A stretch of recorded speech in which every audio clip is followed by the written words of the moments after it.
Break के बाद आपका खैर मकदम है। कश्मीर में बहार ने दस्तक दे दी है और सयाहत से वाबस्ता लोग सरमा के अच्छे सीजन के बाद एक अच्छे सयाहती सीजन की उम्मीद कर रहे हैं। Director tourism Kashmir doctor JN एतू कहते हैं सयाह बड़ी तादाद में आएंगे और महकमे टूरिज्म कश्मीर ने एक ऐसा प्रोग्राम बनाया है जिसमें कश्मीर के खूबसूरत नज़ारों के साथ यहाँ की तहजीब व सकाफत और नौजवानों को अपना हुनर पेश करने का मौका मिलेगा। डायरेक्टर टूरिज्म ने न्यूज़ 18 उर्दू के साथ बातचीत के दौरान कहा कि बाग गुल-ए-लाला 20 मार्च तक सयाहों के लिए खोला जाएगा। कश्मीर में इस बार सरमा सख्त रहा, आवाम को चले कलान में काफ़ी मुश्किलात हुई, लेकिन यहाँ की मुरझाती सयाहती सन्नत को ये सरमा सैराब कर गया। अब बहारें लौट आ रही हैं और जो सयाहती सन्नत है यहाँ पे टूरिज़्म महकमा है उन्होंने अपनी सरगर्मियाँ तेज़ कर दी हैं।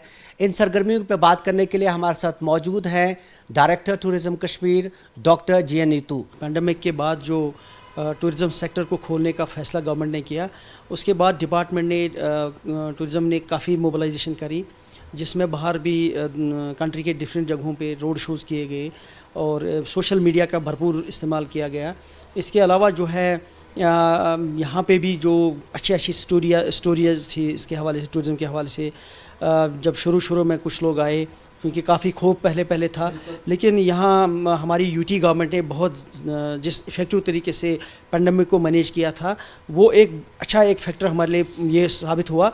और जब यहाँ टूरिस्ट्स आ गए उन्होंने भी जब देखा यहाँ जो है बाज़ाब्ता तौर इसको प्रोटोकॉल्स को फॉलो किया जाता है, तो उससे उनको एक कॉन्फिडेंस लेवल आ गई और ये धीरे धीरे बढ़ता गया। और जुलाई से चलते चलते हम लोग जब नवंबर के मिड में पहुंच गए तो बर्फ़बारी ऊपर वाले का करम है कि बर्फ़बारी टाइम पे हो गई और अच्छी बर्फ़बारी हुई, स्पेल्स में हुई, जिससे गुलमर्ग जो है that was the first station. मैं उन दिनों DC बारामूला भी था और मैंने खुद भी वो मॉनिटर किया कि वहाँ पे आहिस्ता आहिस्ता ये जो है पिकअप करता गया और ऑलमोस्ट 6-6.5 हज़ार के करीब टूरिस्ट्स हमें डोमेस्टिक टूरिस्ट और इंटरनेशनल टूरिस्ट्स यहाँ देखने को मिले नवंबर में। ये फिगर डबल होती गई with the passage of time और आज तक की डेट में अगर आप हम देखेंगे कि डोमेस्टिक टूरिस्ट्स और जो हमारे इंटरनेशनल टूरिस्ट्स हैं मिला जुला करके कोई 60 हज़ार के करीब टूरिस्ट्स अब तक आ चुके हैं। और टूरिस्ट्स को एक अच्छा एक्सपीरियंस देने के लिए डिपार्टमेंट ने ये कंटिन्यू एक प्रोसेस रखा और साथ साथ जो है इंफ्रास्ट्रक्चर को भी थोड़ा सा इम्प्रूव हम करते गए। नो डाउट कि आगे अभी हमारे रोड शोज़ और होने हैं, जिसमें कम से कम 25 के रोड शोज़ करीब हैं, जहां जम्मू कश्मीर के पूरे टूरिज़्म को रोड शोज़ के ज़रिए से दिखाया जाएगा। और इसके अलावा जो हमने कैंपेन रखी है, जो प्रिंट मीडिया है, इलेक्ट्रॉनिक मीडिया है, सोशल मीडिया है और फ्लाइट्स में एडवर्टाइजमेंट्स का देना है। और इसके अलावा जो लोग यहाँ आए, जो हमारे टूरिस्ट मेहमान आए, कंट्री के किसी हिस्से से भी आए, हमने उन्हीं के ज़रिए से जो है लोगों को मैसेज वापस भेज दी, उनको एम्बेसडर बनाया कि वो यहाँ का एक्सपीरियंस बताएं। हमारे ओवरऑल जो कश्मीर में या जम्मू कश्मीर में यहाँ के डिफरेंट टूरिज़्म के एंगल से जो फेसेस हैं, चाहे वो यहाँ की खाने पीने की चीज़ें हों, यहाँ का पहनावा हो, यहाँ का हैंडीक्राफ्ट्स हो, यहाँ का क्रूजीन जो सबसे मशहूर है दुनिया में, तो इन चीज़ों को शोकेस करने के लिए। एंड इसके अलावा जो सबसे बड़ी बात है, इसमें हम लोकल टैलेंट को जो है उभारने की कोशिश कर रहे हैं, उनको एक प्लेटफॉर्म देंगे जहाँ पे अभी तक हम टूरिस्ट नहीं, हालांकि काफ़ी सालों से कोशिश चल रही है। अब वहाँ पे अमन अमान है। हम बात करेंगे लोलाब की, बंगस वैली की, जो बहुत ही खूबसूरत है और पोटेंशियल है। इनको डेवलप करने के लिए क्या कुछ प्लान्स हैं? बिल्कुल, देखिए मैं आपको बताना चाहूँगा कि आने वाला जो सीज़न हमारा होगा, जब स्प्रिंग से स्टार्ट हो जाएगा और जो समर टूरिज़्म हमारा होता है, उसमें ज़्यादातर बहुत ज़्यादा स्कोप होता है एडवेंचर टूरिज़्म का और ट्रैकिंग का काफ़ी ज़्यादा स्कोप होता है। तो उस हवाले से हमने एक ऑलरेडी लाहेमल एक बनाया हुआ है कि अब की बार जो हमारे बंगस वैली है या फॉर दैट मैटर गुरेज़ हमारा है, जहाँ पे काफ़ी अच्छा स्कोप है एडवेंचर टूरिज़्म का, या सिमथन टॉप ले लीजिए आप, कोकरनाग ले लीजिए, डॉक्सम ले लीजिए, ये वो जगह हैं जहाँ पे एडवेंचर टूरिज़्म का काफ़ी अच्छा स्कोप है। अब की बार हमने प्लान ये किया कि हम टूर ट्रैवल ऑपरेटर्स से जुड़े हुए हैं, जो कि मुल्क की डिफरेंट जगहों से लोगों को मोबिलाइज़ करते हैं। यहाँ जो लोकल हमारे स्टेक होल्डर्स हैं, जो लोकल टूर ट्रैवल ऑपरेटर्स हैं और जो एडवेंचर टूरिज़्म से जुड़े हुए हैं, उनसे भी बात हो गई है। उन्हीं को ऑन बोर्ड लेकर के बड़े बड़े कैंप्स हम ऑर्गेनाइज़ करेंगे। लेकिन एक परेशानी टूरिस्ट के हवाले से ये रहती है कि अकोमोडेशन का एक मसला रहता है, होटल्स में जगह नहीं मिलती। हम उम्मीद कर रहे हैं एक अच्छे सीज़न की। और फिर एक परेशानी ये कि कई बार ये होता है कि उनको नकली चीज़ें मिल जाती हैं या उनसे कीमतें ज़्यादा चीज़ें वसूल की जाती हैं होटलों में, उस पर क्या कोई करते?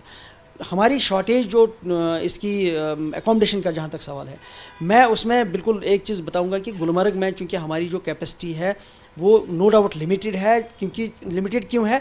बिकॉज इतना रश हमने एक्सपेक्ट नहीं किया था, लेकिन नॉर्मल एक टूरिज़म सीज़न के लिए वो जितना इस वक्त वो अवेलेबल है। बट चूँकि हमारी खुशकिस्मती थी कि अब की बार वहाँ पे ओवरवेलमिंग रेस्पॉन्स आ गया, तो जिसके लिए हमें जो है ज़रूर प्लान करना पड़ेगा। लेकिन मैंने वो उस वक्त भी ये बात ज़रूर बताई कि गुलमर्ग यहाँ से 1.5 किलोमीटर का सफ़र टोटल है। अगर टूरिस्ट दिन में वहाँ जाएगा, शाम को बिल्कुल वापस श्रीनगर आ सकता है, श्रीनगर में स्टे करके दोबारा जा सकता है, कोई प्रॉब्लम नहीं है। लेकिन उस चीज़ को हमने बिल्कुल मद्देनज़र रखा है और डिपार्टमेंट उस पर अब लगा हुआ कि आगे इस चीज़ को कैसे कैटर किया जाए। कि कश्मीर बाहें फैलाए इंतज़ार कर रहा है कि आइए और इन खूबसूरत वादियों, आबशारों और नज़ारों का लुत्फ़ उठाइए।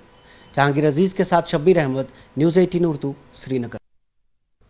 गुलमर्ग में सरमाई खेलों से मुतलिक 5 रोज़ा खेलो इंडिया प्रोग्राम के लिए तैयारियों को हतमी शक्ल दी जा रही है। महकमे सयाहत का कहना है कि इस कार्निवल से न सिर्फ सरमाई खेलों को बढ़ावा मिलेगा, बल्कि इससे जम्मू कश्मीर में सयाहती शोबे को भी फरोग हासिल होगा। पेशे मनोज कौल की रिपोर्ट।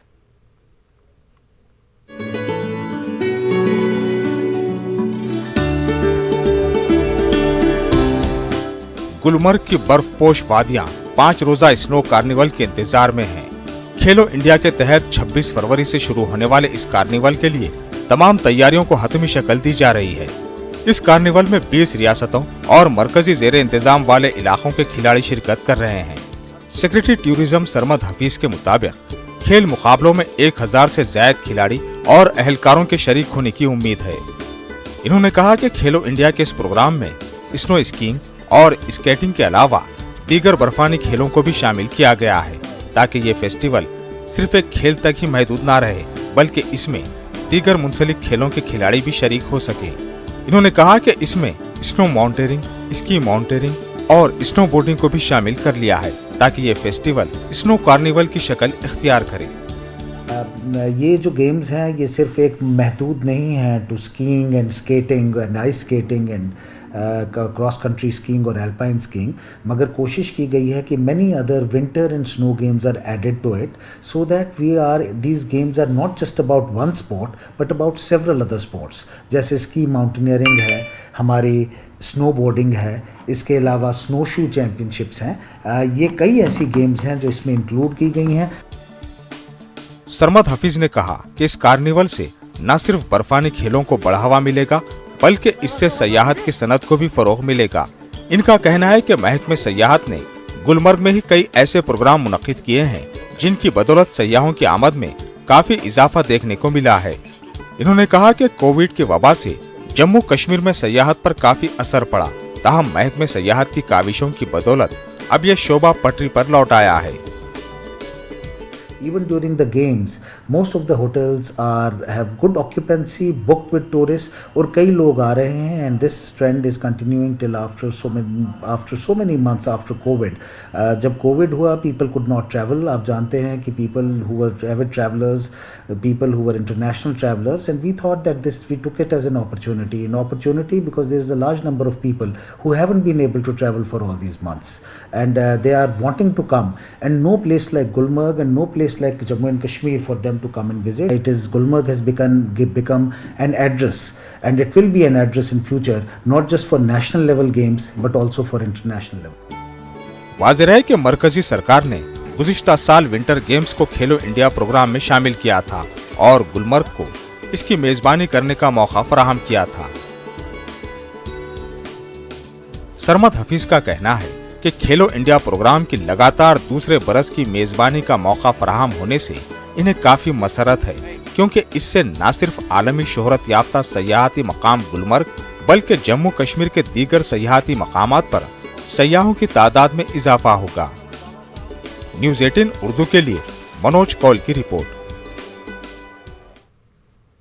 गुलमर्ग में खेलो इंडिया सेकंड की तैयारियों के सिलसिले में डिप्टी कमिश्नर बारामुल्ला मोहम्मद एजाज असद ने इलाके का दौरा किया। उनके हमरा SSP Baramulla, secretary sports council Nuzhat गुल के अलावा दीगर आला अफसरान भी मौजूद थे। डीसी ने खेलों के इनेकाद के लिए तमाम तैयारियों का जायजा लिया। वाज़ेह रहे कि गुलमर्ग में 26 फरवरी से खेलो इंडिया सेकंड का आगाज होगा। रिलीफ कमिश्नर माइग्रेंट्स टीके भट्ट का कहना है कि वज़ीर-ए-आज़म एम्प्लॉयमेंट पैकेज के तहत वादी कश्मीर में काम कर रहे तमाम मुलाजमीन को अनकरीब ही रिहायशी सहूलियात फराहम की जाएंगी। वो आज जम्मू में न्यूज़ 18 के साथ खुसूसी बातचीत कर रहे थे। उन्होंने कहा कि 4000 मुलाजमीन में से अब तक 1300 मुलाजमीन को ये सहूलियात फराहम की गई है, जबकि बाकी मानदा मुलाजमीन को रिहायशी सहूलियात फराहम करने के लिए वादी के हर जिले में रिहायशी कॉलोनियां तामीर करने का काम हाथ में लिया जा रहा है। टीके भट्ट ने कहा कि मजीद 2000 अफराद की तैनाती के बाद उन्हें भी ये सहूलियात फराहम की जाएंगी। उन्होंने कहा कि कॉलोनियां तामीर करने के लिए 2015 में PMDP के तहत 920 करोड़ की रकम पहले ही वागुजार की जा चुकी है। ऐसा गवर्नमेंट ऑफ इंडिया ने सैंक्शन किया हुआ है 2015 में ही, और आज की डेट में मैं आपकी चैनल के माध्यम से अपने सभी साथियों को ये कहना चाहूँगा कि सभी डिस्ट्रिक्ट्स में 10 के 10 ज़िलों में हमारी लैंड आइडेंटिफाई हो गई है। और जैसा कि आपको पता है, 1-2 जगह तो काम आलमोस्ट बहुत पहले शुरू हो चुका है और वो अब डिफरेंट स्टेजेस ऑफ कंप्लीशन पे है। जैसे विसु की बात करूँगा मैं, या शेखपुरा।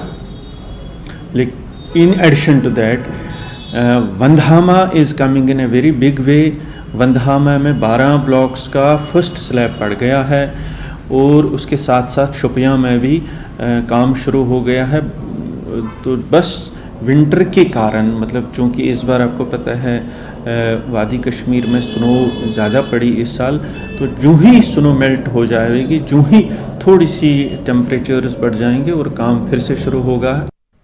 टीके भट्ट ने कहा है कि अगरचे कुछ मकामात पर रिहायशी फ्लैट तामीर करने का काम पहले ही शुरू किया जा चुका है, ताहम मजीद कुछ मकामात पर ये फ्लैट तामीर करने के लिए एडमिनिस्ट्रेटिव अप्रूवल का इंतजार है।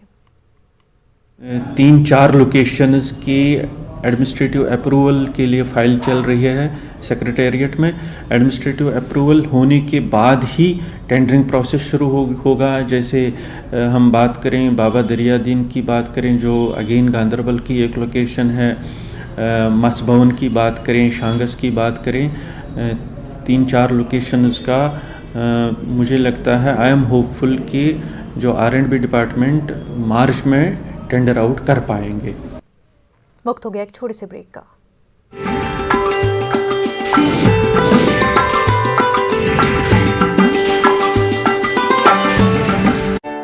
Oxford presentation